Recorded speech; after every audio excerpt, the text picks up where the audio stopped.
So, do you want to become a UX designer? On my channel, we already covered what UX design is and how a typical UX process looks like. In this video, I will help you to consider if UX design is really for you and what obstacles you may encounter.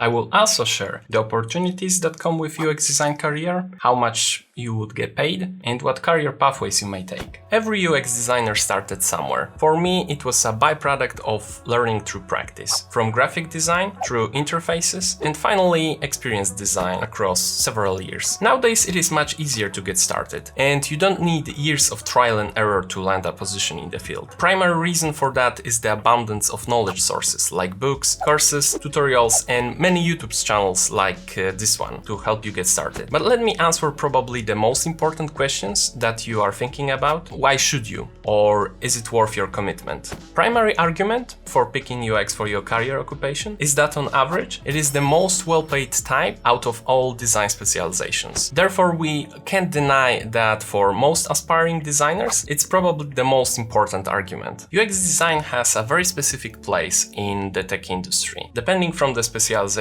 it connects various areas of business and technology. It requires from you a mix of technical, creative, and soft skills, but also understanding of human psychology and analytical thinking. Apart from that, you need to have a specific set of personality traits. Some of them are empathy, adaptability, problem solving, and a growth mindset. Also, you need to be good at communicating and collaborating with others. Of all of them, I personally think that empathy is most important because it will allow you to sync with users' needs and pain points better, which then allow you to create solutions and outcomes better suited to them. Demand for UX designers is constantly increasing, and that trend sped up even more during the recent COVID-19 pandemic due to forced shift towards digital solutions. It's hard to predict if and when that trend would stop, but as more and more areas of our daily lives are being digitized, for now it's keep on going. Unfortunately, after analysis of several popular job listing websites like Indeed,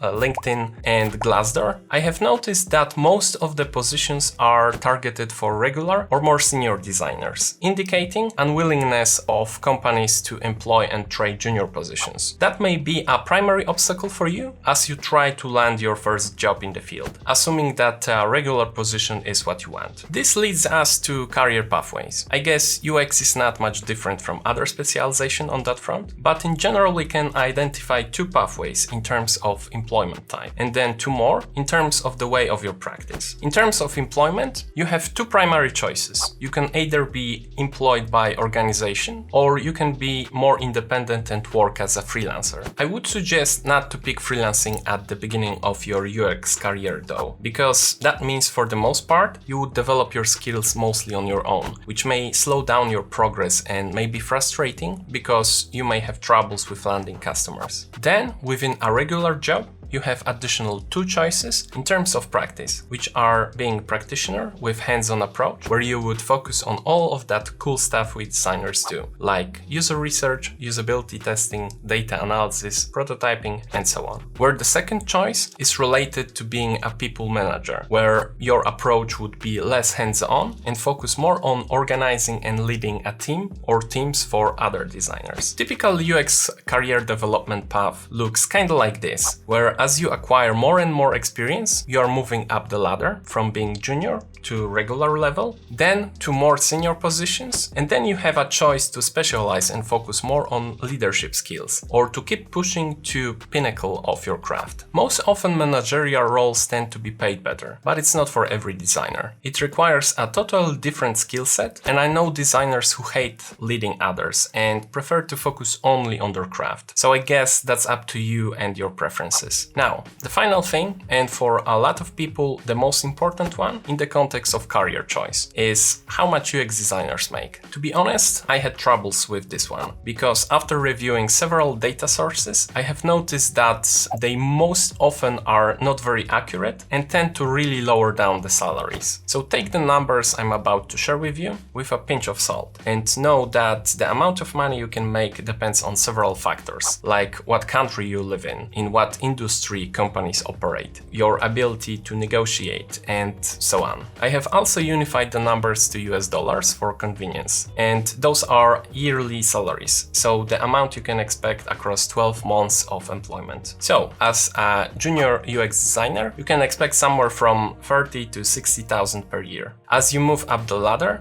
to regular and senior positions, you can expect 80 to 100,000. And as you specialize even more or going towards people leadership positions, you can expect 150 or 200,000 or even more. Best designers and leaders that I know of are making figures around 250,000. Can you or will you make those numbers yourself? That depends on previously mentioned factors, but also from your personal skills. I personally hope that at some point in the future, you would be able to. UX design is an incredible career. I love it because it suits my character and personal interest. And even after more than 10 years in the field, I'm still passionate about it. I hope that video helped you in your career considerations. If you want to know more about UX design, watch more of my videos here.